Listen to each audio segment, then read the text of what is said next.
Karibu sana kwenye uchambuzi huu muhimu. Leo tunaangalia swali moja la msingi kabisa katika maisha ya kiroho. Je, matendo unayoyafanya yanatoka wapi?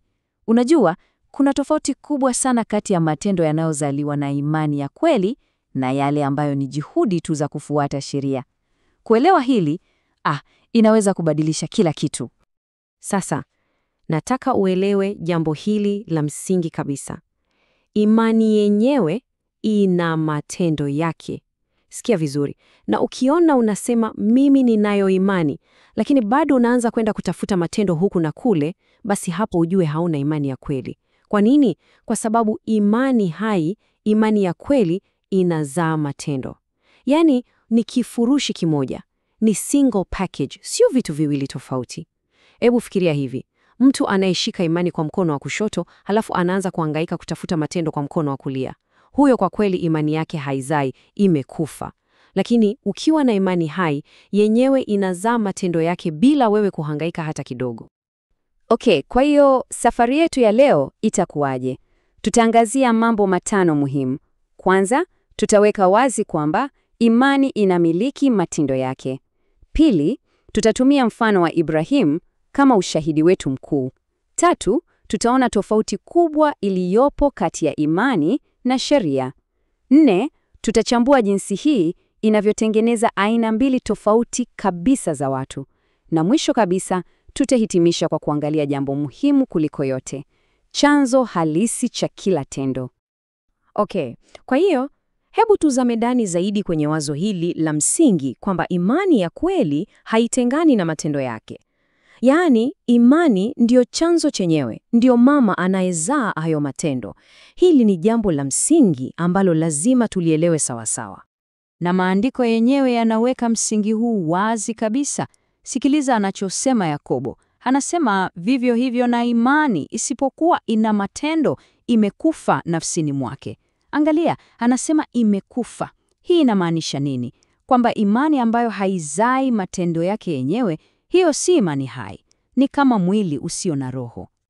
Sasa hapa ndipo penye siri. Jambo la muhimu sana na la kuvutia hapa ni matumizi ya neno la umiliki. Umeliona? Yakobo hasemi tu imani na matendo, anasema imani ina matendo yake. Yaani, matendo haya ni mali ya imani. Yanatokana nayo moja kwa moja. Sio kitu cha kuongezea kutoka nje, bali ni tunda linalotoka kwenye mti wenyewe. Unajua, neno moja dogo kwenye andiko hili kutoka kwa Yakobo linabadilisha kila kitu. Neno lenyewe ni ina. Sikiliza, Yakobo hasemi imani inahitaji matendo, anasema imani inamiliki matendo. Ni umiliki. Hii inamaanisha matendo sio kitu cha ziada tunachoongeza kwenye imani, bali ni sehemu ya asili ya imani yenyewe. Ni mali yake. Kama vile jua linavyokuwa na mwanga, ndivyo imani hai inavyokuwa na matendo.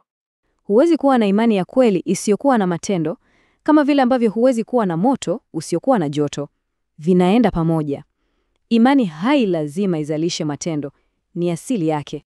Basi, ili kulielewa hili vizuri kabisa, hakuna mfano bora zaidi ya kumwangalia baba yetu wa imani, Ibrahamu. Maisha yake ni kama kielelezo halisi, kinachotuonesha jinsi wazo hili linavyofanya kazi katika maisha halisi. Hebu tumchunguze. Yakobo anaendelea kutumia mfano huu. Anauliza swali la msingi. Je, baba yetu Ibrahimu hakuhesabiwa kuwa ana haki kwa matendo? Jibu ni ndio, alihesabiwa haki. Lakini kwa matendo gani? Hapa ndipo anapofunua siri. Waona kwamba imani ilitenda kazi pamoja na matendo yake. Umesikia tena? Anarudia kusisitiza, matendo ni yake, yani ya imani.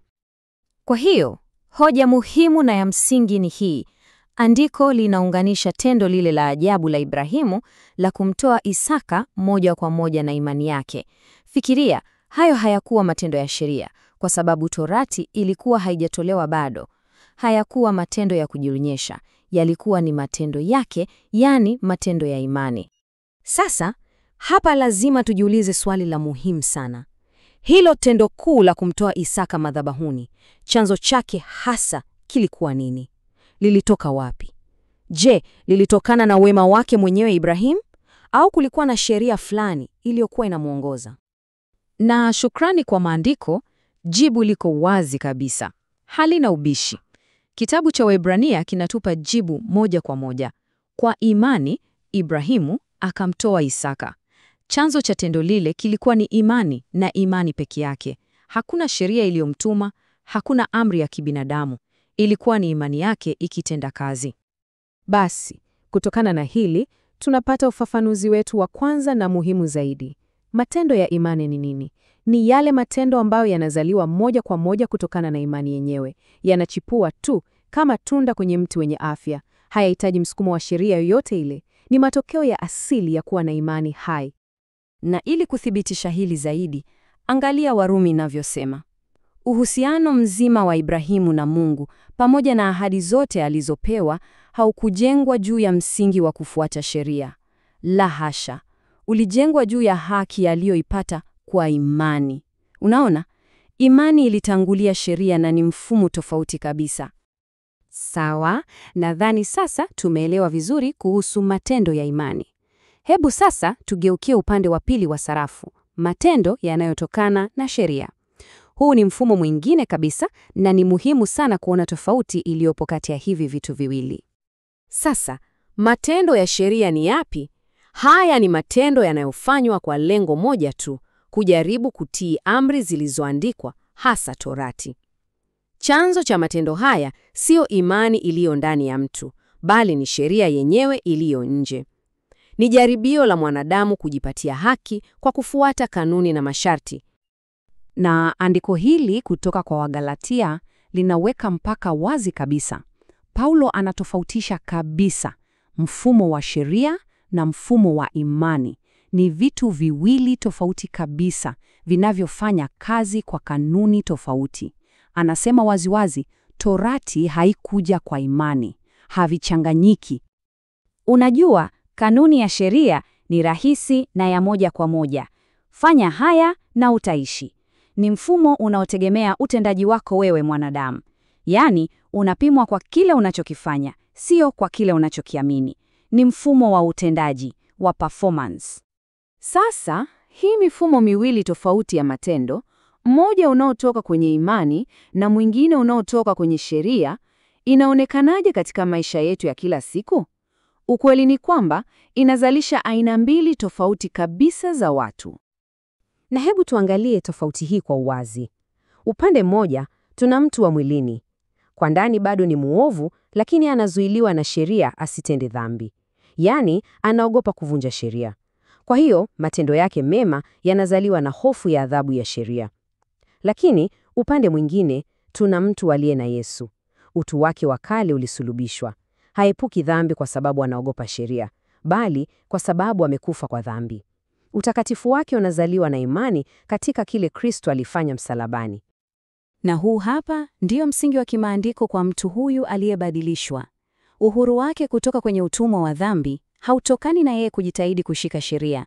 Unatokana na ukweli kwamba utu wake wa kale ulisulubishwa pamoja na Kristo. Hii ni neema inayopokelewa kwa imani na ndiyo inayobadilisha mtu kweli kweli kutoka ndani. Kwa hiyo, tunafuka kwenye hitimisho la msingi kabisa. Huwezi kuchanganya mifumo hii miwili. Ni kama kujaribu kuchanganya mafuta na maji. Haiwezekani. Haviendani. Imani inazaa matendo yake. Sheria inazaa matendo yake. Kila kimoja kinafanya kazi katika ulimwengu wake tofauti. Na niseme hivi, ni udanganyifu mkubwa sana kujaribu kutumia imani yako kama kifaa cha kukusaidia wewe kutii sheria. Ukifanya hivyo, umekosa kabisa maana ya imani ni nini. Unakuwa unajaribu kuweka divai mpya kwenye viriba vikuku. Matokeo yake ni uharibifu tu. Na hili ndilo andiko la mwisho lenye nguvu, linalofunga hoja yetu yote. Paulo anasema kauli nzito sana. Anasema, kila tendo lisilotoka katika imani ni dhambi. Hebu litafakari hilo. Tendo lolote, hata kama linaonekana jema na takatifu machoni pa watu, kama chanzo chake siyo imani, mbele za Mungu linahesabiwa kuwa ni dhambi. Na hili sasa linatuacha na swali la mwisho la kujiuliza kila mmoja wetu. Kwa uaminifu kabisa, chanzo halisi cha matendo yangu na yako ni nini? Je, Tunatenda kwa sababu tunajaribu kutimiza sheria na kujipatia haki mbele za Mungu? Au matendo yetu yanatiririka tu kama tunda la asili la imani hai iliyomo ndani yetu?